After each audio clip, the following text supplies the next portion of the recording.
L'Entrée Infernale releases The Infernal Cave, or The Infernal Lair in English, is a French occult horror trick film written by Segundo de Chamon and directed by Gaston Velle. Released in 1905, its stars are uncredited, as was typical for the time.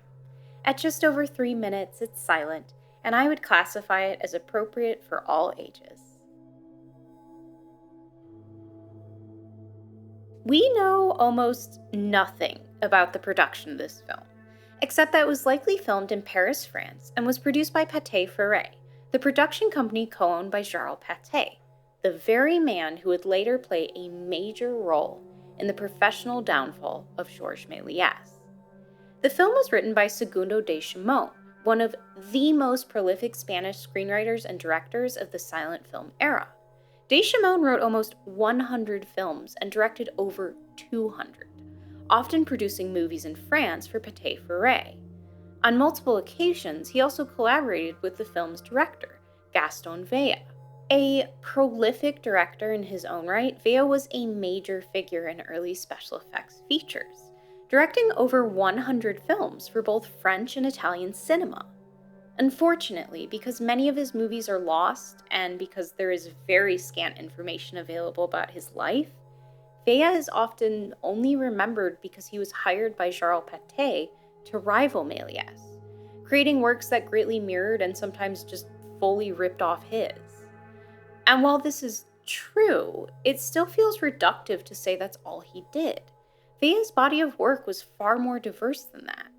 Very notably, for example, he created the first Invisible Man-type film with 1906's The Invisible Thief.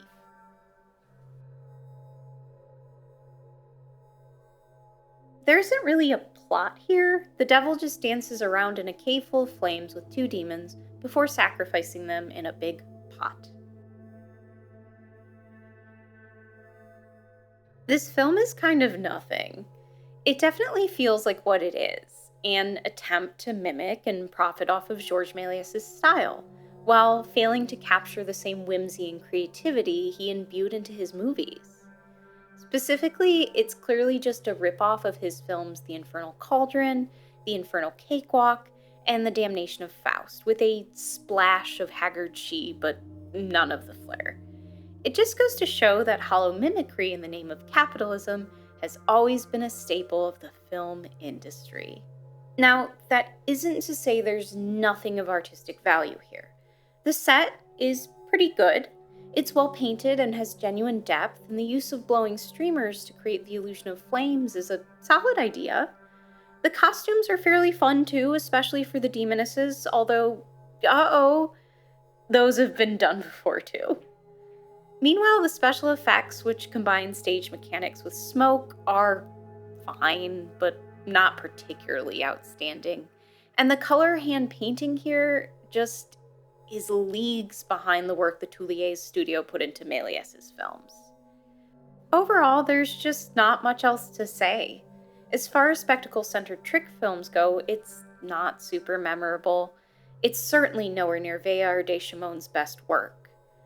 I am going to give The Infernal Cave a 1 out of 5, and I don't really recommend it. La 400 Farces du Diable releases the Merry Frolics of Satan in English, is a French dark fantasy/horror comedy trick film written, directed, and edited by Georges Méliès. Released in 1906, it also stars Méliès as Satan, with the rest of the cast going uncredited. At just over 20 minutes, it's silent, and I would classify it as appropriate for ages 8 and up due to some mildly frightening themes. The Merry Frolics of Satan doesn't have a single source from which it draws. Its core concept comes from the German legend of Faust, which tells the tale of an alchemist who signs over his soul to Mephistopheles in exchange for knowledge and worldly pleasures. But many of its elements actually come from fairy plays. Fairy plays, sometimes simply known as fairies, were a theatrical genre that were very popular in France during the 19th century. They were known for telling fantasy stories and blending together lavish sets, costumes, special effects, music, and dance to create an extraordinary spectacle. Fairy plays also often featured melodrama, comedy, and morality lessons, and had a significant lasting impact on French cinema, burlesque, and broader theater. In 1839, The Devil's Pills, a fairy play written by Ferdinand Laloux, Auguste Anicet, and Clément Philippe Laurent, debuted to acclaim. Telling the story of two lovers fleeing an aristocrat, the play was revived and reimagined many times over the years.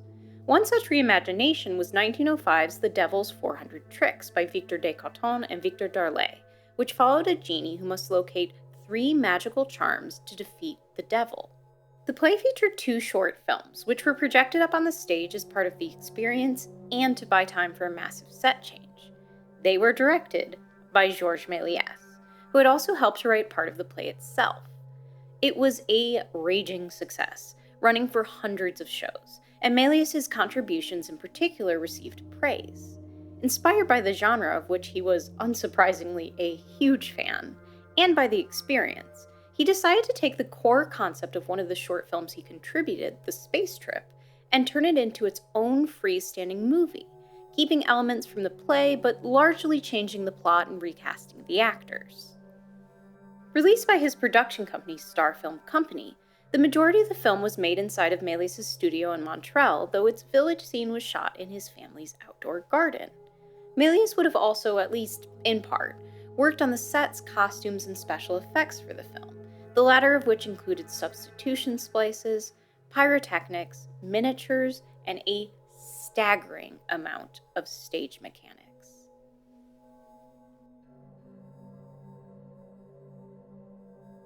One day in the early 1900s, William Crackford, an English inventor, and his assistant John are invited to the lab of Alcofrisbus, a famous alchemist. Alcofrisbus offers to grant them any wish, and William, jumping at the opportunity, immediately wishes to travel the world at an impossible speed. In exchange for magical pills that will begin his journey, he signs a contract without reading the fine print. Unbeknownst to the men, Alcofrisbus is actually the devil in disguise, and the contract he has had William sign is for his soul.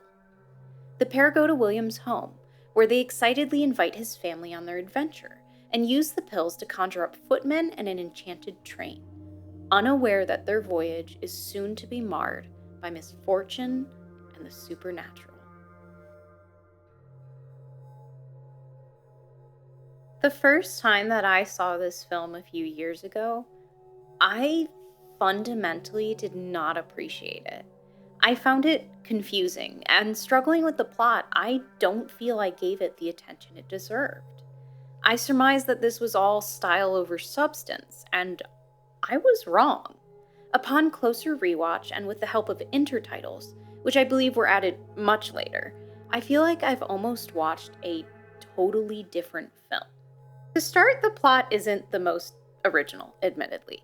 Faust seems to have been a bit of a fixation for Méliès, but it's fun and charming, and by the end, even a little unnerving.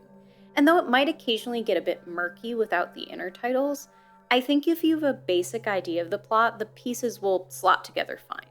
And while you could argue that maybe more time could have been spent on fleshing out the characters, this film was already quite long for its era, and I think it works just fine using the broad archetypes of an ambitious inventor and his loyal to a false assistant. I think part of the reason this is because the performances for these characters are so great. As with the vast majority of Méliès' films, the actors are energetic, silly, and over the top in the best way possible. They imbue life into every scene, especially Méliès and the actors for William, John, the demons, and the inn workers. If it weren't for them and the delightful, chaotic choreography and stunts they execute, this film would not chug along as well as it does. But even with the efforts of the cast in consideration, the biggest stars of this film are still its technical attributes. The sets are remarkable. Alcofrisbus' lab, for example, is so elaborate with so many literally moving parts that it's stunning. And the props and special effects throughout the film are awesome.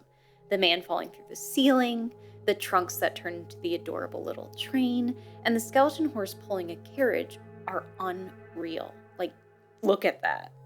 The substitution splices, pyrotechnics, stage mechanics, and double exposure are all employed perfectly, transporting the viewer into this surreal fairy tale. You can feel the love and time that went into this movie. Honestly, I could watch the celestial ride scene over and over again. There are so many wonderful details that warrant multiple viewings. Like William eating a moon and the man climbing out of a planet. It's great. Overall, I'm thankful I came back to this film with a more attentive eye. There's so many aspects that I just didn't notice the first go round. So much craft that I didn't respect. Now, in my opinion, if you ever wonder why Méliès is regarded as one of the fathers of cinema, this movie acts as a great example. I am going to give the Merry Frolics of Satan a 4.5 out of 5. I recommend it to anyone who enjoys fantastical stories, especially dark but comedic fairy tales. I think if you like movies like The Dark Crystal, The City of Lost Children, or Guillermo del Toro's Hellboy, you should check this one out. Thank you so much for watching. As always, I really appreciate it. And I'm actually curious, have any of you seen either of these films? I would love to hear a modern audience member's opinions on them, especially the Merry Frolics of Satan.